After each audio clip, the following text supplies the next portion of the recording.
کائنات کے رب نے سارے پردے ہٹا دیے تھے، نور ایسا پھیل گیا تھا کہ چار دہنگ عالم میری آنکھوں کے سامنے تھا۔ یہ اس میں اشارہ تھا کہ محمد عربی صلی اللہ علیہ وسلم جو علم لے کے آئے ہیں، اس علم کی روشنی سے یہ سارا جہاں جگمگ روشن ہوگا۔ اور خوشبوئیں پھوٹ پڑی کہ جو محمد عربی صلی اللہ علیہ وسلم سنتیں لے کے آ رہے ہیں، ان سنتوں میں خوشبو ہے۔ احساس کرنے والے محسوس کرتے ہیں کہ آقا کی سنتوں میں خوشبو ہے۔ حضرت آمینہ فرماتی ہیں خوشبوئیں پھوٹ پڑی، نور پھیل گیا، بلکہ آنے سے پہلے برکتیں شروع ہو گئی۔ کہتے ہیں ایام حمل میں چلتے ہوئے اگر میرا پاؤں کسی پتھر پہ آتا تو وہ موم سے زیادہ نرم ہو جاتا۔ فرمایا کرتی تھی اگر میں کنویں پہ پانی بھرنے جاتی تو کنویں کا پانی جو ہے اچھل کے اس کی منڈیر پہ آ جایا کرتا تھا۔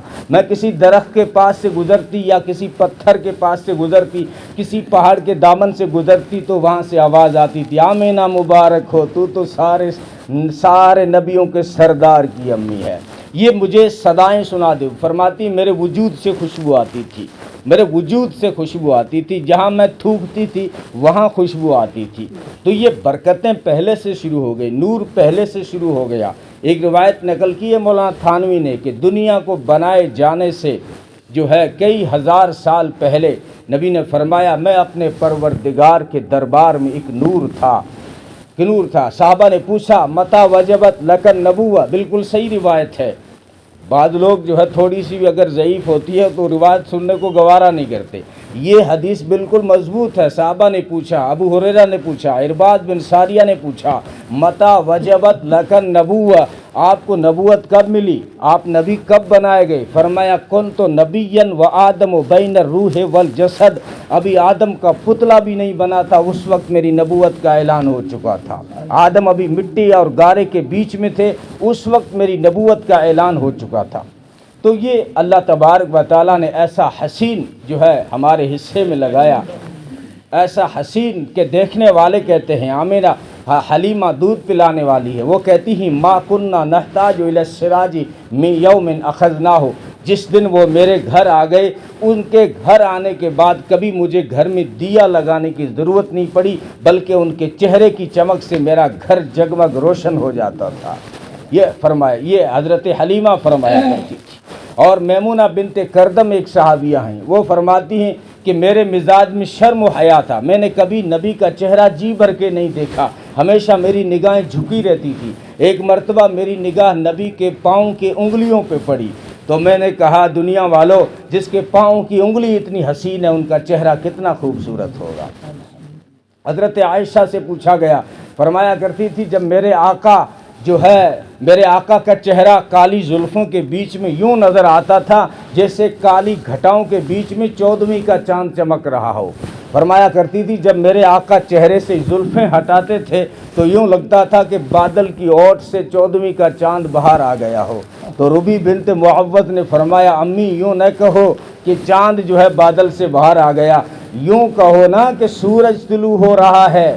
تو حضرت ابو ہریرہ نے کہا کأن الشمس تجری فی وجہی، میں نے میرے استاد کو بڑے قریب سے دیکھا ہے، میں نے میرے آقا کو بڑے قریب سے دیکھا ہے، میرے آقا کے چہروں میں ہزاروں سورج چلتے ہوئے مجھے نظر آتے تھے، تم ایک سورج کی بات کرتے ہو۔ اور کعب بن مالک نے کہا کأنہ قطعۃ من القمر، میرے آقا کا چہرہ یوں تھا جیسے 14ویں چاند کا ٹکڑا پڑا ہو۔ تو برا بن عازب نے فرمایا یوں نہ کہو کہ چاند کا ٹکڑا ہے، چاند سے تشبیہ دینا کوئی انصاف ہے؟ چاند میں ہی پرچھائیاں محمد کا چہرہ صاف ہے صلی اللہ علیہ وسلم۔ فرمانے لگے یوں نہ کہو، یوں کہو نا ما رأینا شیئا قط احسن منہ، ہم نے ان سے بڑھ کے حسین کوئی چیز نہیں دیکھی۔ حسان بھی یہی کہتے ہیں ما اجمل منک لم تلد النساء، ہاں میں نے بھی جو ہے کسی ماں نے ایسا جنما نہیں، وَأَحْسَنُ مِنْكَ لَمْ تَرَ قَطُّ عَيْنِي، میری آنکھ نے ایسا حسین دیکھا نہیں، وَأَجْمَلُ مِنْكَ لَمْ تَلِدِ النِّسَاءُ، کسی ماں نے ان سے بڑھ کے حسین کوئی جنما نہیں۔ اور اللہ نے آپ کو ہر عیب سے پاک پیدا کیا۔ میں نے جو آیت پڑھی لَقَدْ جَاءَكُمْ رَسُولٌ مِّنْ أَنفُسِكُمْ، تمہارے پاس جو رسول جو دیا ہے وہ خاص رسول ہے۔ او ایمان والو، تم میرا شکریہ کہاں سے ادا کر لو گے؟ تم میرا کہاں سے شکر ادا کر لو گے؟ میں نے تو میرا محبوب بھی تمہیں دے دیا ہے۔ لقد من اللہ علی المؤمنین، کہ سارے مومن مل کے میرے احسانات کا بدلہ نہیں چکا سکتے۔ باقی ساری نعمتوں کو چھوڑ دو، میں ان پہ احسان نہیں جتاتا، صرف دعوت فکر دیتا ہوں۔ قرآن آپ کھولیں گے، باقی نعمتوں کے بارے میں اللہ کے اوپر احسان نہیں جتایا، اور کسی کے اوپر آپ احسان کریں پھر احسان جتانا اچھا بھی نہیں ہے، اسلام منع کرتا ہے۔ اور کسی پہ اتنے بڑے پہاڑ بنا دیا، آسمان بنا دیے، دریا بنا دیے، چاند سورج ستاروں کا نظام، رات دن کا نظام، ہواؤں کا نظام، موسموں کا نظام، انسان کے دل میں جو ہے دل بنا دیا، سوچ بنا دی، جگر بنا دیا، اتنا بہترین انسان بنایا، لیکن کہیں بھی اللہ نے احسان نہیں جتایا۔ لیکن ایک موقع قرآن میں آتا ہے جہاں اس کا بھی جو ہے انداز بدل جاتا ہے۔ وہ کہتا ہے لقد من اللہ علی المؤمنین، او ایمان والو تم پہ میں نے بڑا احسان کر دیا۔ کب؟ اذ بعث فیہم رسولا، جب ہم نے تمہارے اندر ایک رسول بھیج دیا، اپنا محبوب تمہیں دے دیا۔ لقد جاءکم رسول من انفسکم، انفسکم کی ایک قرات ہے جو افریقہ وغیرہ میں چلتی ہے، من انفسکم، یہ رسول جو تمہارے پاس آیا ہے یہ تم جیسا نہیں ہے، من انفسکم، لیکن من انفسکم، جیسے تمہیں نیند آتی ہے، نیند تو ان کو بھی آتی تھی، تمہاری نیند سے وضو ٹوٹ جاتا ہے، وہ اگر سو بھی جائیں تو فرشتے آ کے باتیں کرتے ہیں کہ جو ہے آنکھیں تو سو رہی ہیں لیکن دل جاگ رہا ہے، بلکہ اس کی یاد میں لگا ہوا ہے۔ سونے کی حالت میں فجر کی نماز، بستر سے اٹھے اور جا کے مصلی پہ کھڑے ہوئے اور فجر کی نماز پڑھا دی۔ امی عائشہ نے دیکھ لیا کہ سیدھے آج بستر سے اٹھے اور جا کے مصلی پہ کھڑے ہوئے۔ نماز کے بعد پوچھا اللہ کے رسول آج آپ بھول گئے؟ فرمایا عائشہ کیا بھول گیا؟ عرض کرنے لگی اللہ کے رسول آج آپ نے فجر میں وضو نہیں کیا، آپ جو ہے بستر سے اٹھے اور جا کے مصلی پہ کھڑے ہو گئے۔ فرمایا عائشہ سونے سے تمہارا وضو ٹوٹ جاتا ہے، میں انفسکم ہوں تو انفسکم بھی ہوں، کہ جو ہے تم جیسا نہیں ہو، سونے سے تمہارا وضو ٹوٹتا ہے، میں سوتا بھی ہوں تو میرا دل جاگتا رہتا ہے، میرے سونے سے میرا وضو نہیں ٹوٹتا۔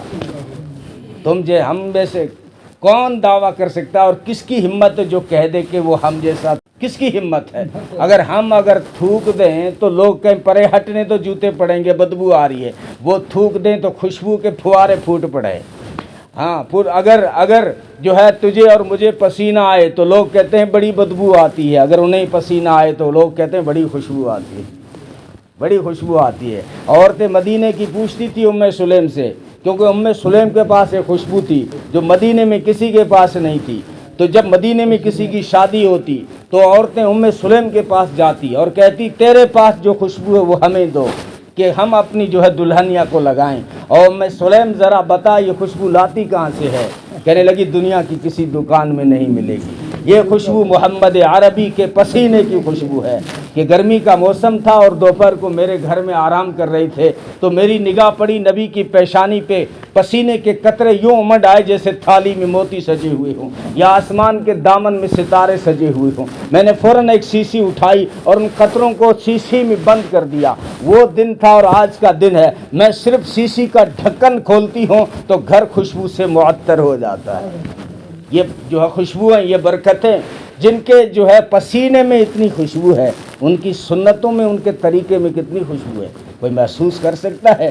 برکتیں یہ تھی کہ جس بکری کو جو ہے چرانے والا ابو معبد بیمار سمجھ کے گھر چھوڑ کے گیا تھا، جنگل نہیں جا سکتی، چر نہیں سکتی، دودھ نہیں دے سکتی، لیکن ہجرت کے سفر میں جب ام معبد کے گھر پہنچے، کہا کہ امی ہم مہمان ہیں، اور سنا ہے کہ جو ام معبد بڑی جو ہے سخیہ ہے، بڑی مہمان نواز ہے، یہاں سے کوئی بھوکا نہیں جاتا، تو ہم جو ہے تیری جھونپڑی اور تیری کٹیا کے تذکرے سن کے آئے ہیں، آج ہمیں بھی کچھ جو ہے کھلا دیا جائے۔ فرمانے لگی میرے چاند سے بیٹے تو اس دن میرے گھر آیا جس دن میرے گھر فاقے پڑ رہے ہیں، 3 دن ہو گئے میرے گھر یہاں فاقے پڑ رہے۔ نبی نے فرمایا وہ سامنے جو بکری بندھ رہی ہے اسی کا دودھ پلا دو پھر ہم آگے روانہ ہو جائیں۔ کہنے لگی یہ تو کئی سالوں سے دودھ نہیں دیتی، لاغر ہے، بیمار ہے، چل کے جنگل نہیں جا سکتی۔ نبی نے فرمایا امی اگر اجازت ہو تو ہم دودھ نکال لیں۔ تو وہ کہتی ہے مجھے تو ہنسی آ گئی کہ یہ کہاں سے اس کا دودھ نکال لیں گے، لیکن چہرہ اتنا حسین تھا کہ انکار کی کوئی گنجائش نہیں تھی۔ میں گھر کا جو سب سے بڑا برتن تھا وہ اٹھا کے لائی کہ جو ہے اب یہ دودھ نکالنے چلے ہیں، چاند جو ہے میرے گھر میں آئے ہیں اور اس بکری کا دودھ نکالنا چاہتے ہیں، تو چھوٹا موٹا برتن کیوں لوں، بڑا برتن لائی۔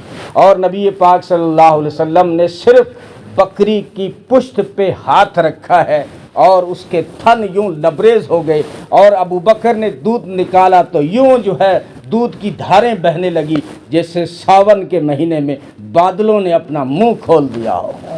کہتی ہے میرے گھر کا وہ برتن تو ختم ہو گیا لیکن اس بکری کا دودھ ختم نہیں ہوا۔ جن کے ہاتھ میں یہ برکت ہے ان کی سنتوں میں برکتیں کتنی ہوگی۔